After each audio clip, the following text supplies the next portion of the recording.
بسم اللہ الرحمن الرحیم۔ باب ہے من حز بالعلم قوما دون قوم، علم کی باتیں کچھ لوگوں کو بتانا اور کچھ لوگوں کو نہ بتانا، اس خیال سے کہ ان کی سمجھ میں نہ آئیں گی۔ وقال علی حدث الناس بما يعرفون، کہ حضرت علی رضی اللہ تعالیٰ کا ارشاد ہے کہ لوگوں سے وہ باتیں کرو کہ جنہیں وہ پہچانتے ہوں، کیونکہ تمہیں یہ پسند ہے کہ لوگ اللہ اور اس کے رسول کو جھٹلا دیں گے۔ سابقہ باب اور اس باب میں لفظی فرق تو یہ ہے، لیکن مطلب کے اعتبار سے بظاہر کوئی فرق محسوس نہیں ہوتا۔ تو حافظ ابن حجر رحمۃ اللہ علیہ اور بعض دوسرے شارحین کے نزدیک سابقہ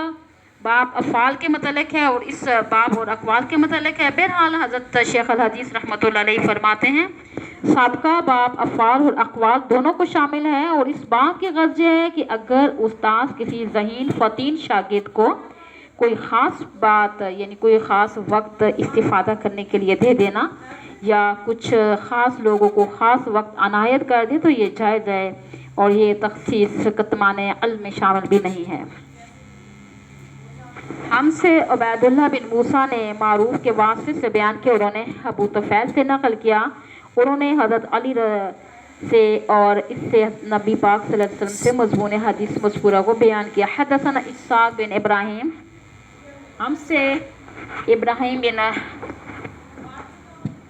نے بیان کیا، ان سے معاذ بن شام نے اور ان سے ان کے باپ نے قطادہ کے واسطے سے نقل کیا، وہ انس بن مالک سے روایت کرتے ہیں۔ ایک مرتبہ حضرت معاذ رسول اللہ صلی اللہ علیہ وآلہ وسلم کے پیچھے سواری پر سوار تھے۔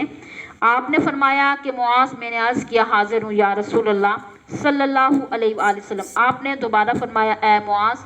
تو میں نے عرض کیا کہ حاضر ہوں یا رسول اللہ صلی اللہ علیہ وسلم۔ آپ صلی اللہ علیہ وآلہ وسلم نے سابارہ فرمایا اے معاذ، تو میں نے عرض کیا حاضر ہوں یا رسول اللہ۔ 3 بار ایسا ہوا۔ اس کے بعد آپ صلی اللہ علیہ وآلہ وسلم نے فرمایا جو شخص سچے دل سے اس بات کا اقرار کرے کہ اللہ کے سوا کوئی معبود برحق نہیں اور محمد صلی اللہ علیہ وآلہ وسلم رسول ہے اللہ تعالیٰ کے، اور اللہ تعالیٰ اس پر دوزخ کی آگ حرام کر دیتا ہے، تو میں نے کہا کہ یا رسول اللہ صلی اللہ علیہ وآلہ وسلم، کیا اس بات سے لوگوں کو باخبر نہ کر دوں تاکہ وہ خوش ہوں؟ تو آپ صلی اللہ علیہ وآلہ وسلم نے فرمایا جب تم یہ خبر سناؤ گے اس وقت لوگ اس پر بھروسہ کر بیٹھیں گے اور عمل چھوڑ دیں گے۔ مطلب ہے نا، حضرت معاذ نے انتقال کے وقت یہ حدیث اس خیال سے بیان فرما دی کہ حدیث رسول چھپانے کا ان سے آخرت میں مواخذہ نہ ہو۔ تشریح اس کی اس طرح ہے، اس حدیث مبارکہ کی، اس حدیث سے مرجئاً استدلال کیا ہے کہ ایمان کے بعد جنت میں جانے کے لیے کسی قول و فعل کی ضرورت نہیں اور جہنم اس کے لیے حرام ہے۔ اہل سنت والجماعت نے اس حدیث کے متعدد و معانی بیان کیے ہیں۔ نمبر 1 معنی یہ بیان کیا کہ یہ اگرچہ مطلق ہے، جو کوئی شخص توحید و رسالت کی شہادت دے گا وہ جہنم میں نہیں جائے گا، تاہم یہ حکم حقیقت میں مقید ہے، اور مطلب یہ ہے کہ جہاں سے جائے نا تائبہ کے ساتھ، یعنی جو کوئی شخص توحید اور رسالت کی شہادت کے ساتھ ساتھ توبہ کرتا ہے، یعنی کہ اس دنیا سے رخصت ہوگا تو اس پر آگ حرام ہو جائے گی۔ نمبر 2 ایک مطلب یہ بیان کیا کہ حرم اللہ علی النار سے مراد تحریم خلود ہے، نہ کہ مطلق دخول ہے۔ نمبر 3 ایک مطلب یہ بیان کیا کہ تحریم علی النار سے مراد فی الجملہ تحریم ہے، کیونکہ حدیث شفاعت سے معلوم ہوتا ہے مومن کے مواضع سجود کو آگ نہیں چھوئے گی، یعنی اس طرح زبان کو بھی جس سے اس نے توحید کی شہادت دی ہے۔ ممنوعات کے باوجود حضرت معاذ رضی اللہ تعالیٰ نے یہ روایت لوگوں کے سامنے کیسے نقل کر دی، یعنی یہ اگر اشکال ہو تو اس کے کئی جوابات دیے گئے ہیں۔ قاضی عیاض رحمۃ اللہ علیہ فرماتے ہیں حضرت معاذ رضی اللہ تعالیٰ نے حضور صلی اللہ علیہ وآلہ وسلم کی ممنوعات کو تحریم پر محمول نہیں کیا، بلکہ وہ یہ سمجھتے تھے کہ میرے اندر جو تبشیر کا عزم پیدا ہو گیا ہے اس کو توڑنا مقصود ہے۔ نمبر 2 ہو سکتا ہے کہ ممنوعات کا تعلق علی الوجہ العموم ہو اور مخصوص لوگوں کے سامنے بیان سے ممنوعات ہو۔ نمبر 3 بعض نے یہ جواب دیا کہ حضرت معاذ رضی اللہ تعالیٰ نے یہ سمجھا کہ یہ نہیں تحریمی نہیں بلکہ تنزیہی ہے، اور ممنوعات کی وجہ اعمال میں کوتاہی کا اندیشہ تھا، اور کوتاہی عموماً ابتدا میں اس وقت ہوتی ہے جب آدمی اعمال کا نہ ہو اور بعد میں یہ خطرہ جاتا رہتا ہے، تو حضرت معاذ رضی اللہ تعالی سمجھ گئے کہ جس علت کی وجہ سے منع کیا گیا تھا وہ علت باقی نہیں رہی، لہٰذا اگر یہ حدیث بیان نہ کی گئی تو کتمان علم کے گناہ کا خطرہ ہے۔ حدثنا مسدد قال حدثنا معتمر قال سمعت ابي قال سمعت انس قال ذكر لي الاخر، مجھ سے بیان کیا گیا کہ رسول اللہ صلی اللہ علیہ وآلہ وسلم نے معاذ سے فرمایا کہ جو شخص اللہ سے اس کیفیت کے ساتھ ملاقات کرے گا کہ اس نے اللہ کے ساتھ کسی کو شریک نہ کیا ہو، یقیناً جنت میں داخل ہوگا۔ معاذ رضی اللہ تعالیٰ نے عرض کیا کہ یا رسول اللہ، کیا اس بات کی لوگوں کو خوشخبری نہ سنا دوں؟ تو آپ نے فرمایا نہیں، مجھے خوف ہے کہ لوگ اس پر بھروسہ کر بیٹھیں گے۔ باب الحیاء فی العلم، اصول علم میں شرمانا۔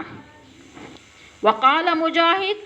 الآخر، مجاہد کہتے ہیں متکبر اور شرمانے والا آدمی علم حاصل نہیں کر سکتا۔ حضرت عائشہ صدیقہ کا ارشاد ہے کہ انصار کی عورتیں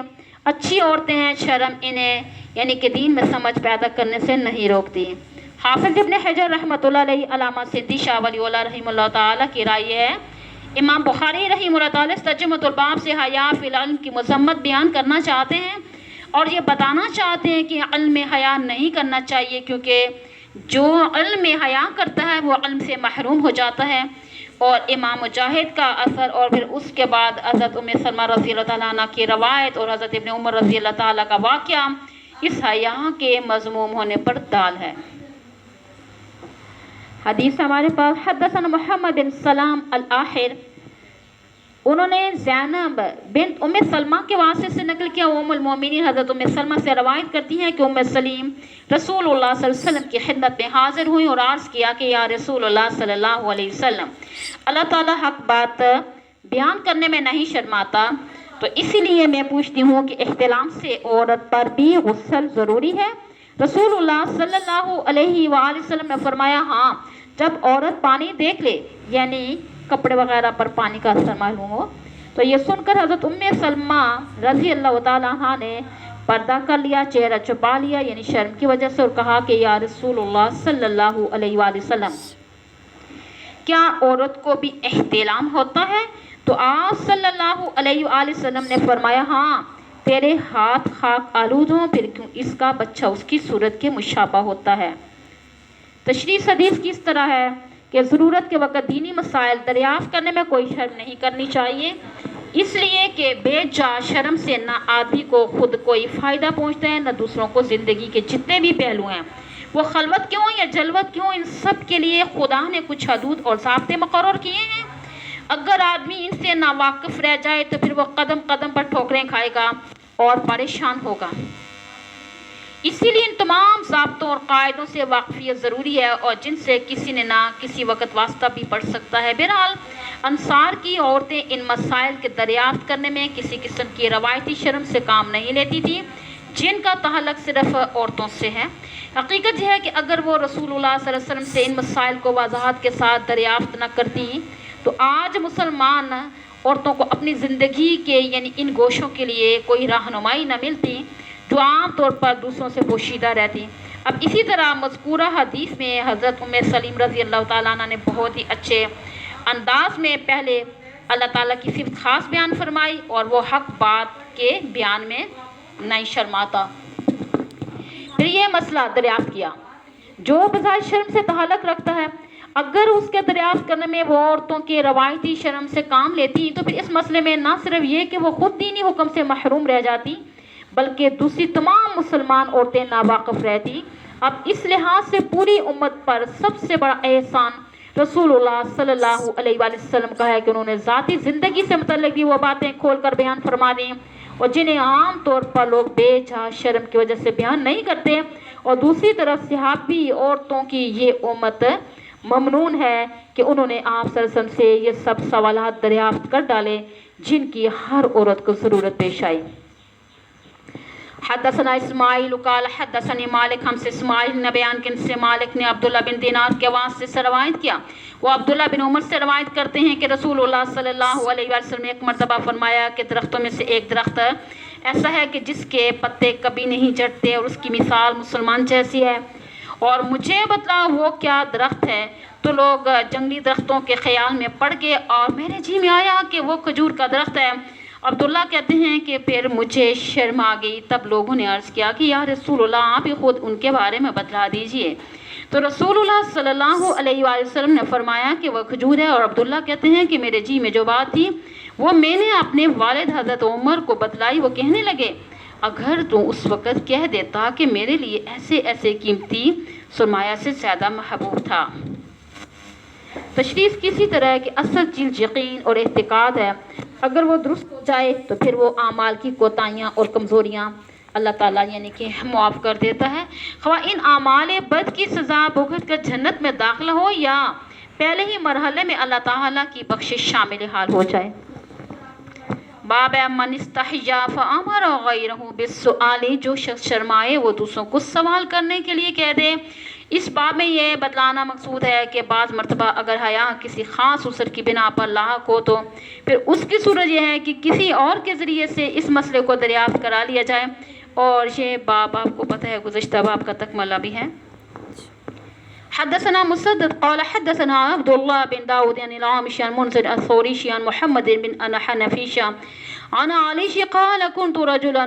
مزائي فأمرت المقداد الآخر۔ جی ہاں آگے چلتی ہوں۔ حضرت علی سے روایت ہے کہ میں ایسا شخص تھا کہ جسے جریان موذی کی شکایت تھی، تو میں نے مقداد کو حکم دیا کہ اس کے بارے میں رسول اللہ صلی اللہ علیہ وسلم سے دریافت کریں، تو انہوں نے فرمایا آپ سے پوچھا، پھر آپ صلی اللہ علیہ وسلم نے فرمایا کہ اس مرض میں وضو فرض ہوتا ہے۔ جی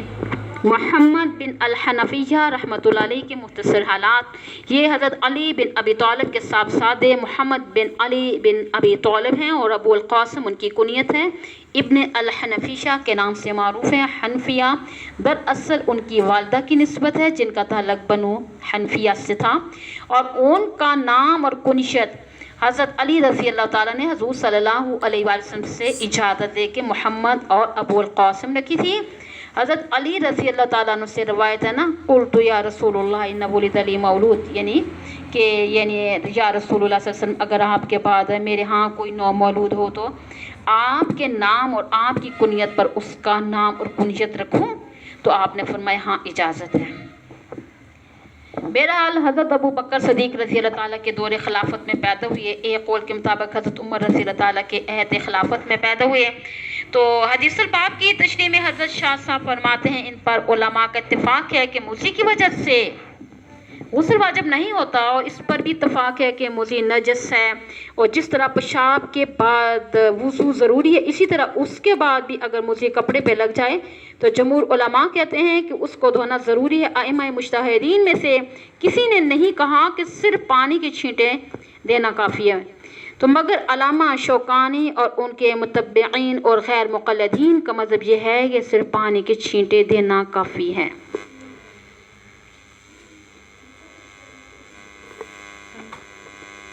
اوکے